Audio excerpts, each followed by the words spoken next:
Ірімшікті күн сайын пайдаланудың зияны қандай? Ірімшікті тұтыну қандай ауруға алып келуі мүмкін? Бұл туралы білгіңіз келсе, видеоны соңына дейін көріңіз. Сондай-ақ бұл каналда сіздің денсаулығыңызға пайдалы барлық ақпараттар бар. Сондықтан бірден тіркеліп алыңыз. Диетологтар ірімшікті белгілі бір мөлшерде ғана жеуге кеңес береді. Мамандар бұл өнімді жиі тұтыну бірқатар ауруларға әкелуі мүмкіндігін айтады. Ірімшікті белгілі бір мөлшерде қолдану адам денсаулығы үшін пайдалы. Алайда күнделікті тұтыну кезінде оны нормасынан артық пайдаланған кезде денсаулыққа зиянын тигізуі мүмкін. Ірімшікті күн сайын қолдану жүрек-қан тамырлары ауруларының дамуына, бірінші кезекте атеросклерозға әкелуі мүмкін. Дәрігерлердің айтуынша, ірімшікті шектен тыс қолдану басқа да аурулардың дамуына әсер етеді. Мысалы, несеп тас ауруы мен гипертония ірімшікті еш ойланбай көп тұтынудан пайда болуы мүмкін. Сонымен қатар ірімшіктің көптеген түрлерінде тұздың мөлшері өте көп болады. Ал бұл көптеген аурулардың асқынуы үшін триггер болып саналады. Сондай-ақ мамандар күніне 100-150 грамм сырды қолдануға болатынын ескертеді. Өнімді осынша мөлшерде пайдалану денсаулыққа зиянсыз. Біздің елде де дүкен сөрелерінде бұл өнімнің бірнеше түрлері бар. Соған қарағанда оны қолданатындар аз емес. Ірімшік ақуызға және амин қышқылдарға бай келеді. Тез қорытылады және жалпы ағзаның жұмысына пайдасы көп. Оның үстіне дәрігерлердің айтуынша бұл өнімді әсіресе қыста тұтынған пайдалы. Себебі оның құрамында В тобының дәрумендері бар.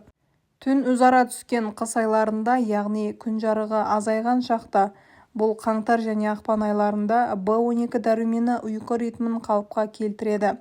Күннің жетіспеушілігімен байланысты депрессияның алдын алу құралы ретінде пайдалы болып келеді.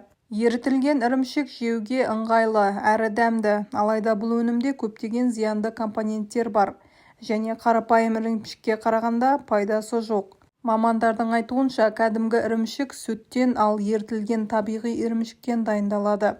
Негізі табиғи өнімнен екеніне қарамастан, бұл ірімшікке дәмді бояғыш, эмульгатор, дәм күшейткіш, консервант секілді түрлі қоспалар береді. Сонымен қатар өндірісте адам денсаулығына зиян транс май көп қолданылады. Соның арқасында ерітілген ірімшіктің құрамында тұз, консервант және май мөлшері әдеттегіден көп болады.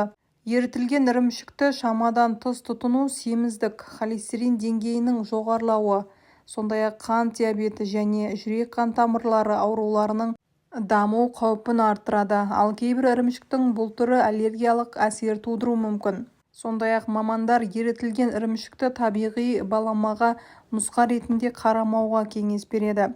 Ірімшікті тұтынуға болады, бірақ аз мөлшерде. Мәселен, дені сау адам үшін күніне 1-2 шай қасық рұқсат етіледі. Ал егер адамға жеуге болмайтын тағамдар мен өнімдер тізімі бар болса, алдымен дәрігер кеңесін алған жөн.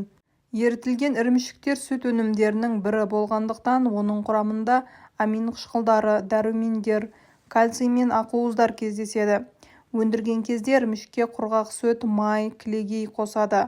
Сондай-ақ ірімшік қатайып қалмас үшін аталған тағамдармен бірге оған еріткіш тұздар қосады. Кәдімгі қатты ірімшіктерге қарағанда ерітілген ірімшіктердің құрамында холестерин аз, әрі ол ағзаға тез сіңеді. Бұл ірімшіктер тырнақ, шаш, сүйектің мықты болуына ықпал етеді. А, Д, Е дәрумендеріне бай ірімшіктер ас қорыту мен қан айналым жүйесінің жұмысына оң әсерін тигізеді. Сондай-ақ ерітілген ірімшіктер ауыз қуысында жағымсыз иістің болмауына жол береді.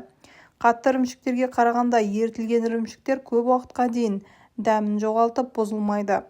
Көпшілік оны пицца дайындағанда немесе бутербродтарға қолданғанды ұнатады. Ал сізге ірімшіктің қандай түрі ұнайды? Бұл туралы комментарийға жаза кетіңіз. Ал бұл видео сізге пайдалы болса, жақындарыңызбен бөлісіп, каналға тіркеле кетіңіз.